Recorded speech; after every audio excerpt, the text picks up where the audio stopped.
बोरीवली के विधायक सुनील राणे ने अथर्व फाउंडेशन द्वारा पूर्वोत्तर राज्यों के पूर्व सैनिकों और शहीद जवानों के परिवार के लिए 3 एम्बुलेंस की भेंट। मुंबई, 26 जुलाई कारगिल विजय दिवस की 25वीं वर्षगांठ के उपलक्ष्य में मुंबई के राजभवन में अथर्व फाउंडेशन द्वारा एक विशेष कार्यक्रम आयोजित किया गया, जिसमें राज्यपाल श्री रमेश बैस जी, उप मुख्यमंत्री देवेंद्र फडणवीस, बोरीवली के विधायक श्री सुनील राणे, सेना अधिकारी तथा अथर्व फाउंडेशन की वाइस चेयरमैन वर्षा राणे भी उपस्थित रही।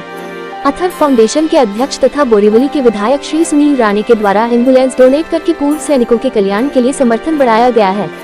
राज्यपाल श्री रमेश बैस जी ने मिजोरम, मेघालय और त्रिपुरा के राज्य सैनिक बोर्डों को सशस्त्र बलों में सेवा देने वाले सभी बहादुर सैनिकों के लिए स्वास्थ्य देखभाल और आपातकालीन चिकित्सा सेवाओं में सुधार करने का लक्ष्य दिया है। अथर्व फाउंडेशन पिछले वर्षों में मणिपुर, असम, सिक्किम, नागालैंड और अरुणाचल प्रदेश के राज्य सैनिक बोर्डों को पहले ही एम्बुलेंस डोनेट कर चुके हैं।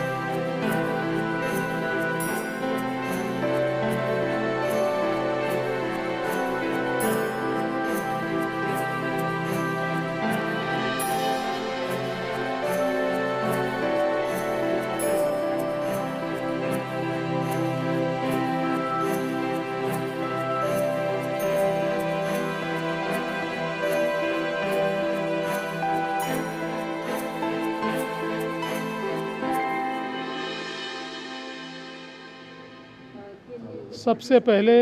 कारगिल विजय दिवस की मैं सभी को बहुत बहुत शुभकामनाएं देता हूं और सभी कारगिल के शहीदों को नमन करता हूं और जिन्होंने वहां युद्ध लड़ा, ऐसे हमारे सभी जवानों का मैं आभार भी व्यक्त करता हूं। आज कारगिल युद्ध के इस रजत जयंती के मौके पर हमारे विधायक सुनील राणे जी ने अथर्व फाउंडेशन के माध्यम से नॉर्थ ईस्ट के 3 राज्यों को वहाँ के जो सैनिक कल्याण बोर्ड है उसको एम्बुलेंस प्रदान करने का कार्यक्रम संपन्न किया है। माननीय राज्यपाल जी के हाथों से अभी अभी मेघालय, मिजोरम और त्रिपुरा, इन 3 राज्यों के सैनिक कल्याण बोर्ड को ये एम्बुलेंस दी गई है। पिछले 10 वर्षों से अथर्व फाउंडेशन के माध्यम से सुनील राणे जी लगातार ये कार्यक्रम कर रहे हैं, करीब 15 सालों से कर रहे हैं और इस माध्यम से देश भर में हमारे जवानों को, उनके परिवारों को, शहीदों के परिवारों को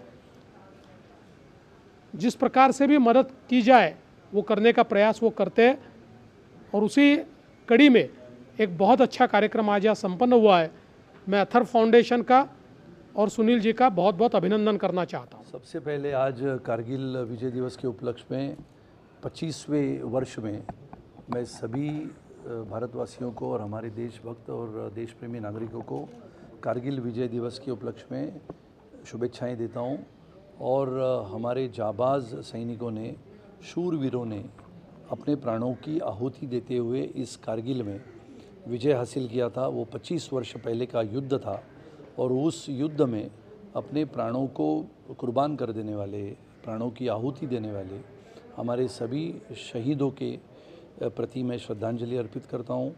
उनके सभी परिवारजनों के साथ पूरा देश खड़ा है। और ये आज का जो कार्यक्रम था, वैसे हमने पहले भी अरुणाचल प्रदेश, आसाम, सिक्किम, नागालैंड एवं राज्यों में हमने एम्बुलेंसेस दी थी हमारे राज्य सैनिक बोर्ड के लिए। वैसे ही आज हमने कारगिल दिवस के उपलक्ष्य में हमने मेघालय, मिजोरम और त्रिपुरा के राज्य सैनिक बोर्डों के लिए और विशेष रूप से हमारे शहीदों के परिवारजनों के लिए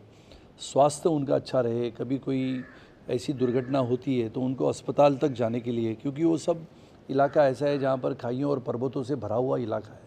तो हमारे राज्य सैनिक बोर्ड के तहत हमारे सैनिकों के परिवार या शहीदों के परिवार स्वास्थ्य के लिए कहीं पर भी जाना पड़े तो ये एम्बुलेंसेस वहाँ पर काम में आती है। इसके लिए आज ये तीनों एम्बुलेंस हमने महामहिम राज्यपाल महाराष्ट्र के आदरणीय श्री रमेश जी बैस और हमारे महाराष्ट्र के उप मुख्यमंत्री श्री देवेंद्र जी फडणवीस, इनके हाथों से ये तीनों राज्यों के हमारे राज्य सैनिक बोर्ड के अधिकारियों को सौंप दी है। और मैं मानता हूँ कि अथर्व फाउंडेशन का ये काम न बल्कि सिर्फ एम्बुलेंस देना है, बेटी बचाओ बेटी पढ़ाओ अभियान के तहत छोटी बेटियों को पढ़ाना आधुनिकता से, इसके लिए लैपटॉप का वितरण पूरे देश में होता है। अभी हमारा अथर्व फाउंडेशन का एक नया सेंटर मेघालय के शिलांग में खुलेगा, जहां से विशेष रूप से पूर्वोत्तर राज्य के हमारे सैनिकों के लिए, पूर्व सैनिकों के लिए, उनके परिवारजनों के लिए जो अपेक्षाएं होती है, वो अपेक्षा को पूरा करने के लिए एक सामाजिक जिम्मेदारी हम सभी की होती है। और इसके लिए अपने देश की भूमि को सुरक्षित रखने वाला, मातृभूमि के लिए सदा तत्पर अपने प्राणों का बलिदान करने वाला हमारे सैनिकों के प्रति हम सच्ची श्रद्धा और सम्मान रखें, ये हेतु से हम ये सब कार्यक्रम करते हैं। और मेरी देशवासियों से यही निवेदन है कि हम सब आज 2024 में हैं, 1947 में देश स्वतंत्र हुआ, आज 76-77 वर्ष होने के बाद भी हमारे देश में लगातार आक्रमण करने वाले बाजू के देशों के प्रति